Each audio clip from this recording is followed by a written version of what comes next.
குள்ளனுக்கு திடீரென்று விழிப்பு வந்தது. கிழவியின் 7 பேரன்களும் தலையில் கிரீடத்துடன் படுத்திருப்பது அவனுக்குத் தெரிந்தது. ஏன் இவர்கள் கிரீடத்துடன் தூங்க வேண்டும்? ஏதோ சூழ்ச்சி நடக்கிறது என்பதை புரிந்து கொண்டான் அவன். அவர்கள் தலையிலிருந்த கிரீடத்தை எடுத்தான். தன் அண்ணன்களின் தலையில் அவற்றை அணிவித்தான். தன் தலையிலும் கிரீடத்தை அணிந்து கொண்டான். என்ன நடக்கிறது என்பதை விழித்திருந்து பார்த்தான். சிறிது நேரத்தில் அரக்கன் உள்ளே நுழைந்தான். கிரீடம் அணிந்திராத சிறுவர்களை ஒவ்வொருவராக தூக்கிச் சென்றான். கொதிக்கும் குழம்பில் அவர்களை போட்டான். நடந்ததை பார்த்த குள்ளன் திகைத்தான்.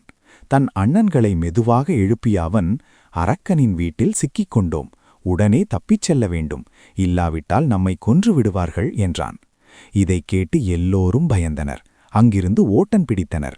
சமைத்த கரியை அரக்கனும் கிழவியும் சுவைத்து சாப்பிட்டார்கள். பிறகு இருவரும் குரட்டை விட்டு தூங்கத் தொடங்கினார்கள். பொழுது விடிந்தது.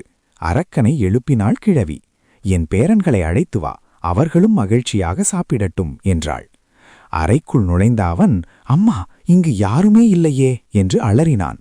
அங்கு வந்த அவளுக்கு உண்மை புரிந்தது. ஐயோ, அந்த சிறுவர்கள் நம்மை ஏமாற்றிவிட்டார்கள்.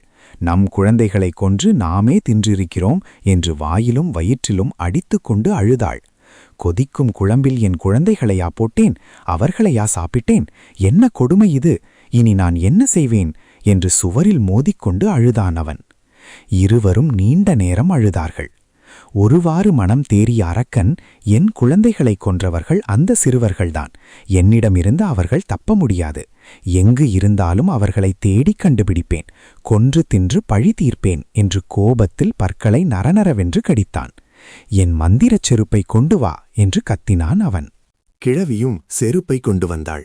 அதை போட்டுக்கொண்டு புறப்பட்டான் அவன். அரக்கன் தேடி வருவான், நம்மை பிடித்தால் கொன்று விடுவான், வேகமாக ஓடுவோம் என்றான் குள்ளன். எல்லோரும் நீண்ட தூரம் வந்தனர். என்னால் ஒரு அடி கூட எடுத்து வைக்க முடியவில்லை என்றான் மூத்தவன். அரக்கன் இனி நம்மை துரத்த முடியாது. எதற்கும் பாதுகாப்பாக இங்கிருக்கும் குகைக்குள் பதுங்கிக் கொள்வோம். யாராலும் கண்டுபிடிக்க முடியாது என்றான் குள்ளன். எல்லோரும் பதுங்கிக் கொண்டனர். அரக்கனின் காலடி ஓசை அவர்களுக்கு கேட்டது.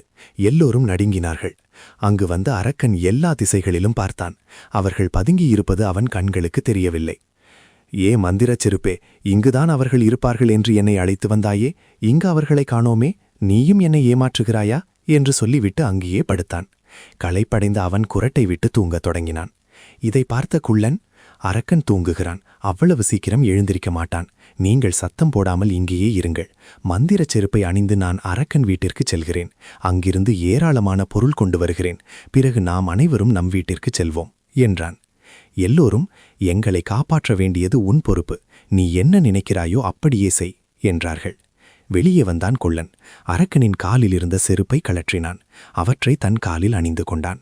ஏ மந்திரச் செருப்பே, நான் அரக்கனின் வீட்டை அடைய வேண்டும் என்று சொல்லிவிட்டு நடந்தான். மந்திரச் செருப்பு அவனை அரக்கனின் வீட்டின் முன் நிறுத்தியது. பாட்டி, கதவை திற, உன் மகனுக்கு ஆபத்து என்று கத்தினான் அவன். கதவை திறந்த கிழவி, என் மகனுக்கு ஏண்டா என்று கேட்டாள். உன் மகன் கொடிய திருடர்களிடம் சிக்கிக் கொண்டான். அவர்கள் அவனை கட்டி வைத்து துன்புறுத்துகிறார்கள். நிறைய பொருள் கொடுத்தால் உன் மகன் உயிர் பிழைப்பான், இல்லையேல் அவர்கள் அவனை கொன்றுகிடுவார்கள். மந்திரச் செருப்பை அடையாளத்திற்கு என்னிடம் தந்தான். இதை காட்டினால் என் தாய் நிறைய பொருள் தருவார், வாங்கிக் கொண்டு ஓடிவா, அப்பொழுதுதான் நான் உயிர் பிழைப்பேன் என்று என்னை அனுப்பினார் என்று பரபரப்புடன் சொன்னான் அவன். ஐயோ மகனே, உனக்கு ஆபத்தா? உன்னை விட எனக்கு பொருளா பெரிது என்று அலறினாள் அவள். பெரிய சாக்குப்பையில் பொற்காசுகளை நிரப்பி அவனிடம் தந்தாள். அந்த பையை வாங்கிய அவன், இனி கவலைப்பட வேண்டாம், உங்கள் மகன் கண்டிப்பாக வந்து சேருவார் என்று சொல்லிவிட்டு புறப்பட்டான். மந்திரச் செருப்பின் உதவியால் அண்ணன்கள் இருந்த இடத்தை அடைந்தான் அவன். அரக்கன் குரட்டை விட்டு தூங்கிக் கொண்டிருந்தான். இனி இந்த அரக்கனால் நம்மை ஒன்றும் செய்ய முடியாது. மந்திரச் செருப்பை இழந்து விட்டான். அவன் தேடி வைத்த செல்வத்தையும் கொண்டு வந்து விட்டேன். எல்லோரும் என்னை இறுக பிடித்துக் கொள்ளுங்கள் என்றான் குள்ளன். அண்ணன்கள் எல்லோரும் குள்ளனை நன்றாக பிடித்துக் கொண்டார்கள். மந்திரச் செருப்பே, நாங்கள் எங்கள் வீட்டை அடைய வேண்டும் என்றான் அவன்.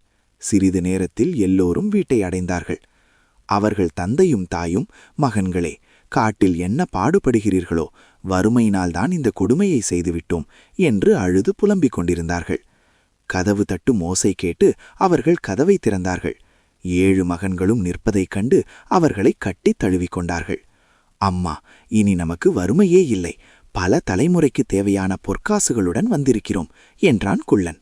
சாக்கை பிரித்தான் விறகு வெட்டி. அதற்குள் ஏராளமான பொற்காசுகள் மின்னின. எதிர்பாராமல் கிடைத்த இந்த நல்வாழ்வை எண்ணி எல்லோரும் மகிழ்ந்தார்கள். தூக்கம் கலைந்து எழுந்தான் அரக்கன். தன் காலில் மந்திரச் செருப்பு இல்லாததைக் கண்டு திடுக்கிட்டான். எப்படியோ துன்பப்பட்டு தன் வீட்டை அடைந்தான் அவன். வாசலிலேயே காத்திருந்த அவன் தாய், மகனே, உன்னை விட்டுவிட்டார்களா? நாம் சேர்த்து வைத்த பொற்காசுகளை அப்படியே கொடுத்து அனுப்பினேன் என்றாள். என்னம்மா சொல்கிறாய்? நாம் சேர்த்து வைத்த பொற்காசுகள் போய்விட்டனவா? என்ன நடந்தது என்று அதிர்ச்சியுடன் கேட்டான் அவன். நடந்ததையெல்லாம் சொன்னாள் அவள். அம்மா, அந்த சிறுவர்கள் நம்மை நன்றாக ஏமாற்றிவிட்டார்கள். அம்மா, அந்த சிறுவர்கள் நம்மை நன்றாக ஏமாற்றிவிட்டார்கள். நாமே நம் அருமை குழந்தைகளை கொன்றுவிட்டோம். என் மந்திரச் செருப்பை இழந்துவிட்டேன். சேர்த்து வைத்த பொற்காசுகளும் போய்விட்டுவ. என்ன செய்வது என்று அழுது கொண்டே கேட்டானவன். மகனே, ஒரே ஒரு நாள் அவர்கள் இங்கே இருந்தார்கள். நமக்கு எவ்வளவு இழப்பு ஏற்பட்டுவிட்டது. இனி அவர்கள் வழிக்கே போகாமல் இருப்பது நமக்கு நல்லது என்று அறிவுரை சொன்னாள் அவள். நீ சொன்னபடியே நடக்கிறேன் என்றான் அவன். பிறகென்ன, விறகு வெட்டி தன் குடும்பத்துடன் மகிழ்ச்சியாக வாழ்ந்து வந்தான்.